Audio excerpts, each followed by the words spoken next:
Another day, another Knicks-related rumor. Today, it was reported by Ian Begley of SNY that the Knicks will pursue Chris Paul and Kyle Lowry in free agency.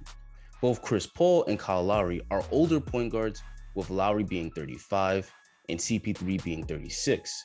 While they are up there in age, they still have plenty left in the tank, so let's briefly analyze both CP and Lowry's game and see if they would make sense on the Knicks roster. But before we continue, please like the video, subscribe, and hit that notification bell so you get notified when I upload another banger. Now let's get started. Let's start off with Chris Paul. Chris Paul is undoubtedly one of the 10 greatest point guards of all time, and even in his age 36 season, he's still an excellent floor general. His 9 assists per game ranks third in the entire league behind Russell Westbrook and Trae Young. Whether it's feeding the roll man out of the pick and roll or kicking the ball out to open shooters, his playmaking skills makes his teammates much better. And even at the age of 36, Chris Paul is still a pretty good scorer. He doesn't have incredible athleticism anymore, but CP3 is still an excellent pull-up shooter in the mid-range, and he still scores at the rim extremely well, thanks to his elite floater game.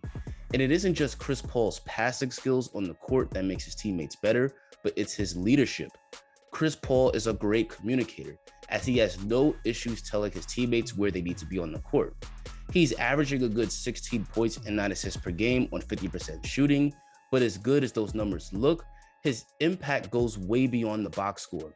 If you look at Chris Paul's history, he makes teams better wherever he goes. The Suns weren't even in the playoffs last year, but the addition of CP3 got them to the 2 seed, and as this is being recorded, they're in the second round of the playoffs.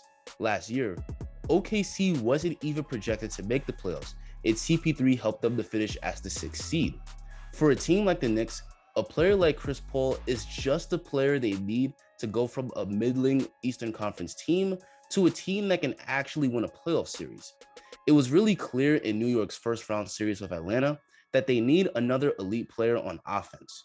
Chris Paul's floor general skills would have a huge benefit on Mitchell Robinson, as he's one of the best lob catchers in the league. He would also relieve pressure from Julius Randle, who had a monster regular season, but clearly showed in the playoffs that he's not a number one guy. CP3 would be a great addition, but of course, we also have to talk about the money. Chris Paul is reportedly seeking a 3-year, $100 million contract. Of course, there's a ton of risk with a contract like that because you'd be paying him over $30 million a season up until the age of 39, but CP3's game does look like it's aging extremely well. Next, let's talk about Kyle Lowry. I find Lowry to be one of the most underrated players in the league. He's another guy like CP, who may be in his mid-30s, but his game has aged like fine wine. He's coming off a year averaging 17 points and 7 assists per game on a very efficient 59% true shooting percentage. He's a very good floor general that makes his teammates better with the way that he could set them up for easy baskets. He's still a pretty good scorer, where most of his buckets are coming from either outside or in the paint. He's a knockdown shooter from 3, whether off the dribble or on the catch, and despite his lack of size at just 6 foot tall, he's an excellent finisher thanks to his good touch around the rim. Lowry is also a pretty good defender as well. He can guard multiple positions thanks to his strength, and he's great as an off-ball defender, where it's not uncommon to see him getting steals or deflections and taking charges. As we can see, Lowry checks a lot of boxes, and similar to Chris Paul, he's a proven winner. In 2019, he played a huge role in the Raptors winning the championship. Even last year, he was the main reason Toronto took Boston to a tough 7 games, with Siakam having a complete meltdown. Even Brad Stevens said himself that Lowry is probably the most underrated player in the league. And based on hearing the opinions on Lowry from non-Raptors fans, I would agree. For some reason, fans seem to think that he's washed, but if you actually analyze his game, he's still pretty elite even in his age 35 season. He's another guy that would help the Knicks become a team that could actually win a playoff series, in my opinion. And what I would like about a potential Kyle Lowry signing is that he only wants a 2-year, $50 million deal, which is very reasonable.